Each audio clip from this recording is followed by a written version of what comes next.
Então, pessoal, todos bem? Sejam todos novamente bem-vindos ao canal. Vamos tratar do assunto do momento. Basicamente, qualquer jornal que você abra hoje vai tratar de um assunto interessante, que é a possibilidade ou não de prefeitos, governadores, presidente da República decretarem lockdown, que é basicamente uma restrição ao direito de ir e vir, de forma com que as pessoas são proibidas de se deslocarem. Vamos analisar efetivamente como isso acontece no ordenamento jurídico, se é possível ou não, qual o fundamento legal e como isso seria possível a partir de uma visão jurídica do tema. Bom, lockdown é um termo em inglês que significa confinamento. É uma restrição à liberdade de locomoção e, nesse caso, a única situação excepcional para se locomover é justificar às autoridades que você está efetivamente se deslocando para atender uma necessidade essencial. Por exemplo, ir a um supermercado para comprar comida, ir a uma farmácia para comprar remédio. Nós temos uma regra no Brasil. A regra é do direito de ir e vir. É um direito fundamental previsto na Constituição da República. A exceção seria o lockdown. Você só pode se deslocar a partir de uma justificativa que permita com que você esteja na rua fazendo alguma coisa. Então a restrição à liberdade de locomoção, a partir da qual as pessoas precisam justificar a razão pela qual estão se deslocando. Isso é lockdown. É diferente de quarentena. A quarentena é uma restrição à liberdade de locomoção com viés de evitar a aglomeração.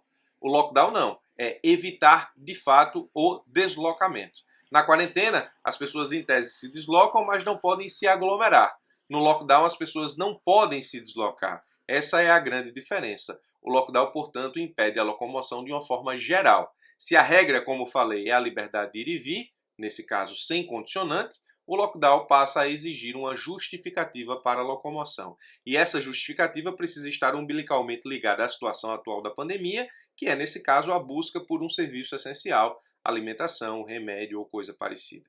Preciso te dizer também que esse instituto, o lockdown, ele não existe no direito brasileiro. O ordenamento jurídico brasileiro não prevê a possibilidade de restringir a liberdade de ir e vir a partir do momento em que nós estamos vivenciando.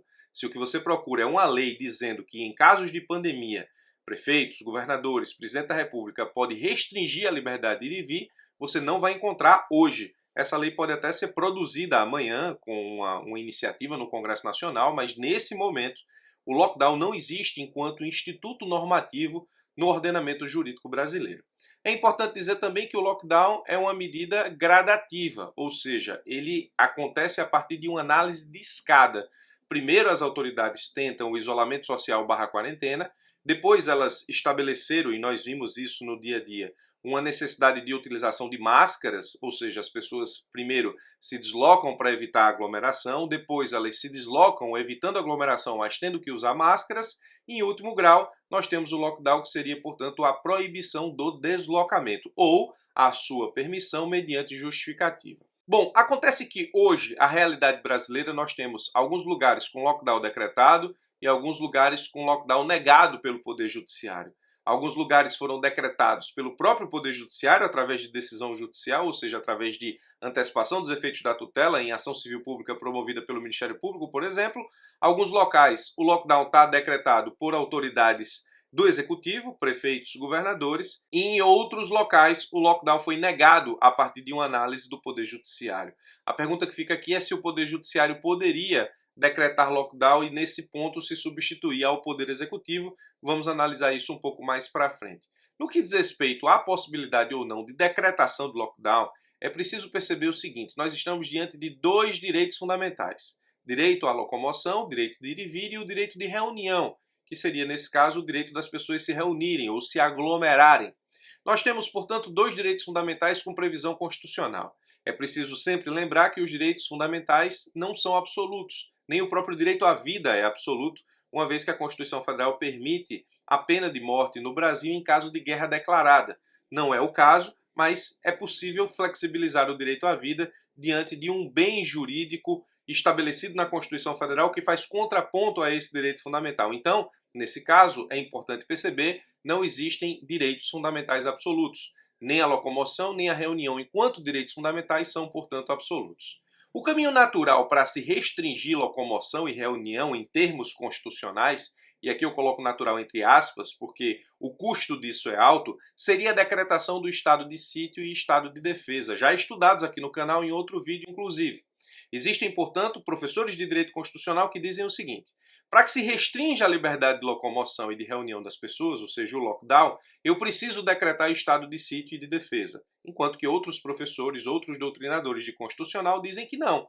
Eu posso decretar lockdown sem necessariamente decretar estado de sítio e de defesa. Então, o lockdown para alguns professores depende do estado de exceção, ou seja, sítio ou defesa. Para outros professores não depende do estado de exceção. Para quem entende que não depende do estado de exceção, existe uma separação do momento em que vivenciamos. Alguns professores dizem o seguinte, o estado de exceção é um estado diferente do que estamos vivenciando. Nós não estamos vivenciando um estado de exceção que permita a decretação do estado de sítio ou de defesa. Nós estamos vivendo um momento de legalidade extraordinária. Se o estado de exceção existir, eu preciso decretar sítio ou defesa. E aí eu tenho regimes mais agressivos, pensados para situações de violência ou comprometimento da ordem pública. Se você pega o texto constitucional para estudar estados de sítio ou de defesa, parece que o Constituinte pensou nesses momentos justamente para proteger a ordem pública interna de ameaça externa ou de grave violência. Não parece que o Constituinte pensou em uma pandemia. Nesse ponto, alguns professores dizem que não estamos em estado de exceção necessário a decretação de sítio ou defesa. Nós estamos vivendo um estado de legalidade extraordinária. E dizem o seguinte, no estado de exceção, sítio ou defesa, o efeito político da decretação ele acontece em grau máximo, porque as pessoas começam a falar em um superpoder do Poder Executivo na decretação dos estados de sítio ou defesa. Alguns professores defendem que não vivemos um estado de exceção, vivemos um estado de legalidade extraordinária, que a saída não é a decretação do estado de sítio ou de defesa, mas, nesse caso, nós saímos dessa situação de legalidade extraordinária com um conjunto de novas leis para tratar de uma situação de emergência. Dizem ainda que se trata de uma saída menos agressiva do que a decretação do estado de exceção, ou seja, sítio ou defesa, razão pela qual estão pautadas na proporcionalidade. Esses doutrinadores defendem que decretação de estado de sítio ou defesa para combate à pandemia seria uma medida muito rigorosa e, portanto, desproporcional, além de tratarem que o efeito político do estado de legalidade extraordinária é moderado em relação ao grau máximo do efeito político da decretação do estado de sítio ou defesa. Então, quem entende que é possível decretar lockdown sem que você faça uso do estado de sítio ou de defesa, diz que não há momento de estado de exceção, o que existe é uma legalidade extraordinária e pauta esse entendimento a partir da possibilidade do lockdown, ou seja, a partir de uma ponderação entre direitos fundamentais. Nós vimos aqui em cima que existe direito fundamental à locomoção, nós vimos que existe direito fundamental à reunião. Eu só posso flexibilizar esses dois direitos se eu tiver do outro lado um direito fundamental também que precise de uma solução jurídica que ameaça em tese esses dois outros direitos fundamentais. E os professores dizem isso existe. A ponderação vai se dar entre saúde pública, que é um direito fundamental, e é interessante que até a pandemia nós encaramos a saúde ou encarávamos a saúde como um direito individual. Ou seja, saúde é dever do Estado e direito de todos. De todos, mas nós tínhamos a preocupação de levar a cabo o direito individual daquela pessoa que procura o Estado por meio do SUS para receber um medicamento, para fazer uma cirurgia, para se submeter a um tratamento. A pandemia tem feito com que a gente olhe a saúde enquanto um direito coletivo, ou seja, um direito fundamental, mas que precisa ser analisado de forma coletiva, porque no caso do contágio, todos estão em risco ao mesmo tempo. Não se trata de uma vertente individual da saúde pública, mas de uma vertente coletiva da saúde pública. Então você tem que fazer uma ponderação entre a saúde pública, no seu viés coletivo e não individual, e o direito de ir e vir no seu viés individual. Então, o lockdown restringe o direito de ir e vir das pessoas individualmente consideradas em detrimento da saúde pública, inclusive saúde das pessoas cujo direito de ir e vir estão restritos. Então, nós temos uma ponderação entre direitos fundamentais, a saúde pública e o direito de ir e vir, a saúde pública pelo seu viés coletivo e o direito de ir e vir pelo seu viés individual. Já disse lá em cima que não temos direitos absolutos, razão pela qual essa ponderação acontece dessa forma. E nós temos visto, na verdade, a saúde pública enquanto direito fundamental flexibilizar vários outros direitos fundamentais, não só o de ir e vir. Eu coloco aqui, o de ir e vir está flexibilizado, O de reunião está flexibilizado. O direito à privacidade, as pessoas que defendem que o Bolsonaro tem que entregar o exame de Covid justamente fundamentam a flexibilização do seu direito à privacidade na saúde pública. O direito ao trabalho está flexibilizado por conta da saúde pública, justamente porque as pessoas estão sem poder trabalhar. O direito à propriedade está flexibilizado em razão da saúde pública, porque, por exemplo, os empreendedores não podem tocar as suas atividades comerciais e, portanto, isso flexibiliza o seu direito à propriedade. O direito ao lazer, as pessoas estão confinadas em casa sem poder efetivamente exercer o seu direito ao lazer. Então perceba que tudo converge para a saúde pública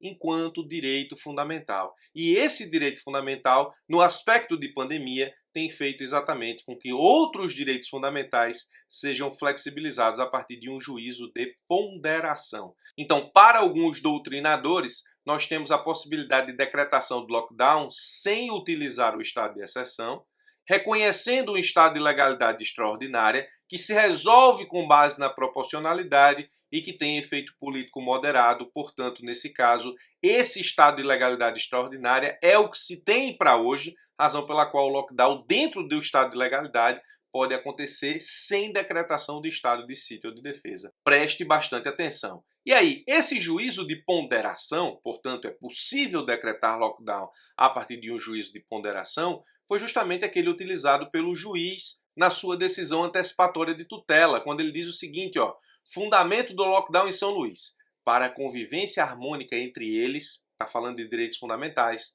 é necessário que o exercício de um não implique danos à ordem pública ou aos direitos e garantias de terceiro. Nesse sentido, o Supremo Tribunal Federal, no julgamento do mandato de segurança tal, o ministro Celso de Mello decidiu que... Aí aqui tem uma decisão do Supremo dizendo que os direitos e garantias fundamentais não têm caráter absoluto.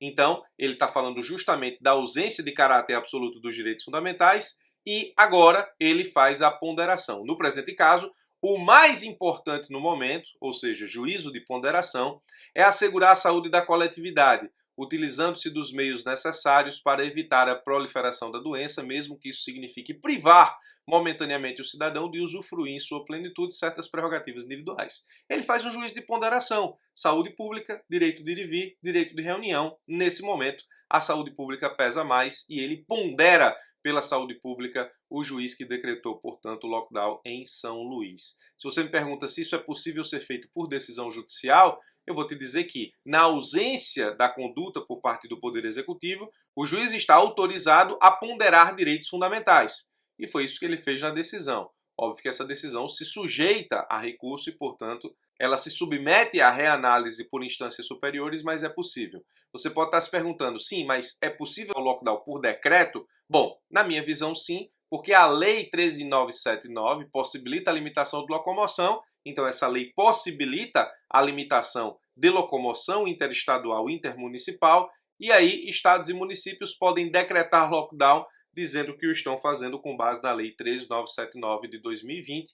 Penso, portanto, que é possível fazer isso sem maiores problemas, óbvio, a partir de uma interpretação que leve em conta o estado de legalidade extraordinária explicado no presente vídeo e a ponderação da saúde pública com outros direitos fundamentais.